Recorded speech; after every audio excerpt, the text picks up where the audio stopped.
주교회의 춘계 정기총회가 마무리됐습니다. 교회 현실 변화를 반영한 한국천주교 사목지침서 개정안 승인 등 총회 주요 내용을 정리했습니다. 오는 20일은 복되신 동정마리아의 배필 성요셉 대축일입니다. 기도하는 이들의 본보기로 평가받는 요셉 성인의 삶과 영성을 돌아봤습니다. 백영수 미술관이 올해 첫 전시회를 열었습니다. 사순의 어둠을 지나 부활을 기다리는 듯한 전시회 현장을 다녀왔습니다.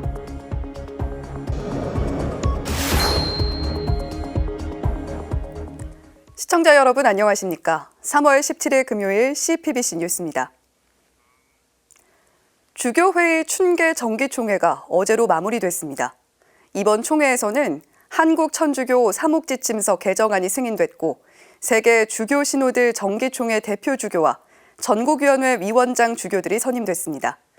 주교단은 올 한 해 사목적 배려에 힘쓸 사회적 약자로 학교 밖 청소년 노동자를 선정하기도 했습니다. 총회 주요 결과 김형준 기자가 정리했습니다. 주교회의 의장 이용훈 주교는 지난 13일부터 16일까지 이어진 주교회의 춘계 정기총회 주요 결과를 발표했습니다. 주교단은 먼저 한국천주교 사목지침서 개정안을 승인했습니다. 기존 지침서가 1995년 발표된 만큼 교회 현실 변화를 반영해 개정 작업이 이루어졌습니다.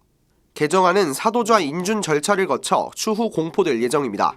주교단은 또 올 한 해 사목적 배려에 더욱 힘쓸 대상으로 학교 밖 청소년 노동자를 선정했습니다. 앞서 주교회의 정의평화위원회 노동사목 소위는 열악한 노동 환경에 있는 청소년들의 현실을 짚어보는 토론회를 개최한 바 있습니다. 청소년들의 그런 노동 현장을 초점으로 교회가 좀 목소리도 내고 또 실질적으로 그 억울한 사람을 변호한다든가 또 법적인 문제가 생겼을 때 중재한다든가 이런 것까지도 좀 관심을 기울였으면 좋겠다. 지난해 춘계총회에서 승인된 가경자 최영업 토마스 신부 시복시성 기도문이 담긴 리플릿도 최종 선정됐습니다. 김형주 작가의 최양업 신부 초상화가 그려진 전국기도 안내서 리플릿은 전국 공용으로 사용될 예정입니다. 전국 교구에서 모인 튀르키예 시리아 지진 피해 복구 지원금과 교황에게 보내는 서한도 교황청에 전달하기로 했습니다. 지난 13일 기준 주교회의에 모인 성금은 42억여 원입니다. 아울러 주교단은 오는 5월 31일 각 교구에서 성모 기도의 날 행사를 열기로 결정했습니다. 주교 대의원 회의 사무처의 요청에 따라 10월 로마에서 열리는 세계 주교 시노드 제16차 정기총회를 준비하기 위해서입니다. 세계 주교 시노드 제16차 정기총회에 참가하는 한국 대표로는 정순택 대주교가, 교체 대표로는 손삼석 주교가 선출됐습니다. 주교회의 교리교육위원장에는 정신철 주교가, 교회 일치와 종교 간 대화위원장에는 이용훈 주교가, 국내 이주사목위원장에는 정순택 대주교가 선임됐습니다. 서상범 주교는 문화예술위원장을, 구요비 주교는 순교자 현양과 성지순례 사목위원장을, 김종강 주교는 청소년 사목위원장을, 조규만 주교는 천주교 용어위원장을 맡게 됐습니다. 주교단은 또 한 교황청 수교 60주년 기념미사를 오는 12월 11일 서울대교구 주교자 명동대성당에서 봉헌하기로 했습니다. 총회에서는 주교들의 기부로 조성된 착한 사마리아인 기금의 올해 사용처도 정해졌습니다. 기금은 외국 교회의 수도자 양성과 로마 한인신학원에 거주하는 가난한 나라의 사제들을 지원하는 데 사용될 예정입니다. 한편 CPBC는 지난 14일 총회 중에 주교단을 대상으로 새로 출시된 가톨릭 OTT 플랫폼인 CPBC 플러스에 대한 설명회를 개최했습니다. CPBC 김형준입니다. 가톨릭교회는 3월을 성요셉 성월로 정해 성인의 덕과 신심을 본받도록 하고 있죠. 특별히 오는 20일은 복되신 동정마리아의 배필 성요셉 대축일입니다. 의로운 사람으로 공경받는 요셉 성인은 기도하는 이들의 모범으로도 평가받는데요. 어떤 면에서 그런지 윤재선 기자가 살폈습니다. 예수 그리스도를 기른 아버지이며 마리아의 정배인 요셉 성인. 성경에서는 마테오복음과 루카복음에서만 성인에 관해 언급하고 있습니다. 마테오복음은 마리아의 남편 요셉을 의로운 사람이라고 표현합니다. 약혼녀 마리아의 임신 소식은 당시 율법에 따르면 돌에 맞아 죽는 처벌의 대상이었습니다. 요셉 성인은 자신이 이해할 수 없는 일이었음에도 약혼녀 마리아를 지키기 위해 남몰래 파혼을 결심합니다. 그러다 꿈에서 주님의 천사가 전하는 말을 믿고 조건 없이 마리아를 받아들입니다. 동방 박사들이 아기 예수님을 경배하고 돌아간 다음에도 이집트의 피신에 있을 때도 주님의 천사가 전하는 말씀에 순명해서 즉시 실행에 옮깁니다. 의롭지 않았다면 할 수 없는 일입니다. 성경에 따르면 의로움은 믿는 이에게 주어지는 유산입니다. 요셉 성인이 하느님께 충실한 믿음의 사람이었음을 엿볼 수 있습니다. 이런 요셉 성인의 모습 뒤에는 이 모든 것을 가능하게 한 기도가 있었습니다. 비록 꿈에서라도 요셉 성인은 하느님의 말씀을 전하는 천사의 말을 듣고 주저함 없이 바로 응답하는 그런 모습을 보였다는 겁니다. 그것은 기도하는 사람이 아니면은 늘 주님의 말씀에 열려 있는 사람이 아니라고 한다면은 그런 태도가 나올 수 없다는 것이죠. 장차 예수님을 통해 이루어질 하느님의 일을 꿈꾸고 기도로 준비하며 주님의 말씀에 온전히 순명한 요셉 성인. 자신을 드러내지 않았지만 구원 역사 안에서 성가정의 보호자 역할을 했음을 알 수 있습니다. 요셉 성인은 그 구원 역사에 있어서 인류를 향한 구원 역사가 가능하게 한 보호자 아닙니까? 성모님을 보호하고 예수님을, 특히 어린 시절에 예수님을 보호하셨기 때문에 구원의 역사가 가능했다라고 하는 거예요. 이런 요셉 성인을 두고 아빌라의 성녀 데레사는 기도하는 모든 신자들의 수호자이자 안내자라고 소개했습니다. 기도하는 신자들에게 늘 요셉 성인께 어떻게 기도해야 할지 전구하며 은총을 청하도록 권유했습니다.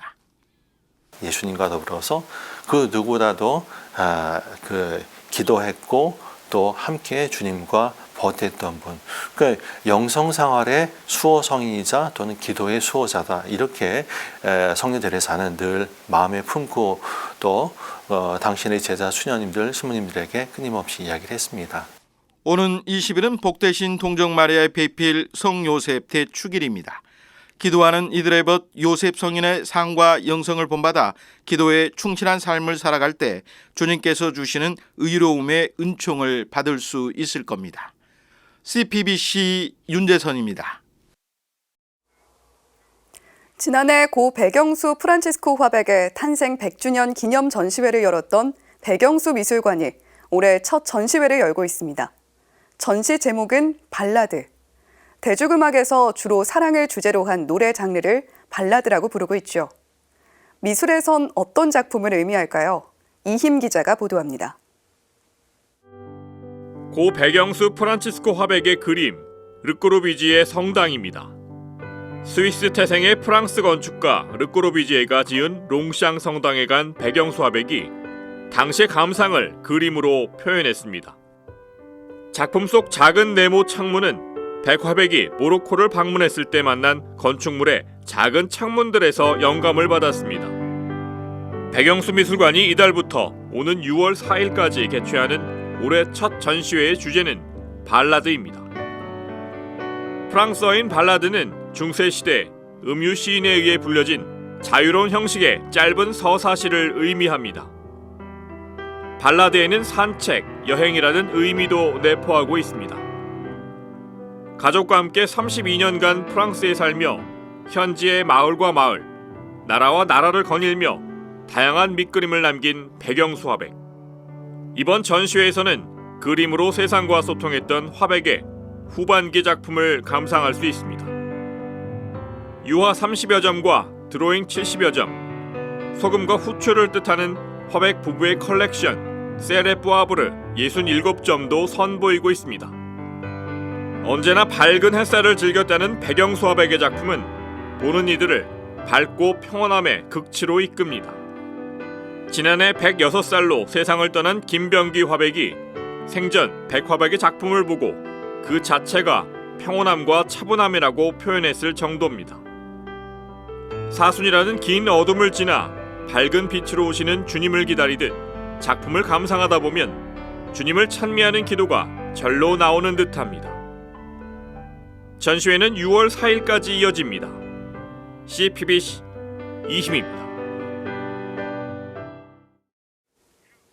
보호 종료 자립 청년의 출발을 응원하는 방법은 우리 사회가 자립 청년들과 함께 나아가는 거겠죠. 재단법인 바보의 나눔이 보호가 종료된 이들을 위해 한국청소년쉼터협의회에 지원금을 전달했습니다. 남창우 기자가 보도합니다.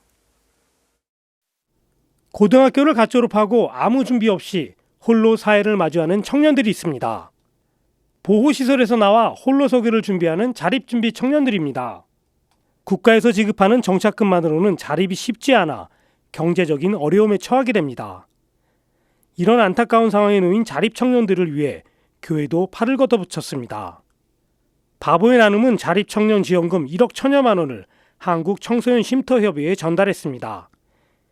이는 바보의 나눔이 지난해 1월부터 8월까지 진행한 자립후 캠페인으로 모인 금액으로 한국아동청소년그룹홈협의회에 이어 두 번째로 전달한 금액입니다. 한국청소년쉼터협의회는 자립청년 1명당 최대 100만 원을 전달할 예정입니다. 자립청년은 생계비, 의료비, 교육비 등 자신이 원하는 분야에 자유롭게 활용할 수 있습니다. 이게 그냥 단순간에 끝나는 게 아니라 아이들에게 정말 이게 마중물이 돼서 이것을 통해서 자신들이 느끼고 이렇게 하니까 나도 다른 이들에게 도움을 줄 수 있고 내가 받은 것만큼 잘 성장하면서 다른 이들을 잘 이끌 수 있다는 그러한 계기가 될 수 있는. 성금을 전달받은 정진회 회장은 자립 청년들에게 전달된 지원금은 디딤돌이 된다며 감사의 뜻을 전했습니다. 바보나눔에서 지원한 자립지원 지원금을 통해서 전국에 있는 우리 자립한 청소년들에게 선정을 해서 지원하게 됩니다. 그래서 그 아이들이 학교 생활도 잘할 수 있도록 하고 또한 직장 생활도 잘해서 건강한 청소년으로 건강한 성인으로 성장할 수 있도록 저희들이 잘 지도하고 안내하려고 합니다. 그래서 너무 감사하고. 한편 이날 장애인 직업재활시설인 성모자해보호작업장은 바보의 나눔에 해달별 제품 판매 수익금 300만 원을 기부했습니다. 이번 기부는 지난해 7월 성모자해보호작업장과 바보의 나눔이 맺은 수익금 기부 협약에 따른 것으로 협약식 당시 전달된 첫 번째 수익금에 이어 두 번째 기부입니다. 성모자해보호작업장은 앞으로 해달별 제품 매출액의 일부를 바보의 나눔에 기부할 예정입니다. CPBC 남창우입니다. 수원교구가 올해 교구 설정 60주년을 맞아 기념 로고를 공개했습니다. 수원교구 설정 60주년 기념준비위원회는 교구 60년 역사의 흐름과 소통과 참여로 쇄신하는 교구, 우리 가운데 함께 계시는 하느님의 모습을 상징적으로 담은 기념 로고를 발표했습니다. 로고는 크게 통로, 하늘, 지붕, 물결을 모티브로 삼아 제작됐습니다. 숫자 6과 0 사이의 열린 공간은 수원교구의 소통과 참여의 통로를 상징합니다. 로고를 감싸는 숫자 0은 우리 가운데 함께 계시는 하느님을 드러냅니다. 또한 물결 형태로 이어진 숫자 60은 수원교구 60년 역사의 흐름을 나타냅니다. 이번 로고는 상황에 맞게 적용할 수 있도록 3가지 형태로 디자인됐습니다. 수원교구 설정 60주년 기념준비위원회는 교구 설정 60주년에 맞는 올 한 해 동안 내적, 외적 복음화의 의미를 널리 알리는 데 힘쓰기로 했습니다. 이를 위해 60주년 기념 로고 제작은 물론 성음악축제와 온라인 사진전 개최, 청소년 신앙캠프 등 다양한 행사를 진행하고 있습니다. 올해 10월 6일에는 수원교구 설정 60주년 기념미사를 봉헌합니다. 1963년 10월 설정된 수원교구는 한강 이남 경기도 지역을 관할하고 있으며 올해 현재 본당 222개, 신자 수는 94만여 명에 이릅니다. CPBC 뉴스를 마칩니다. 시청해주신 여러분 고맙습니다.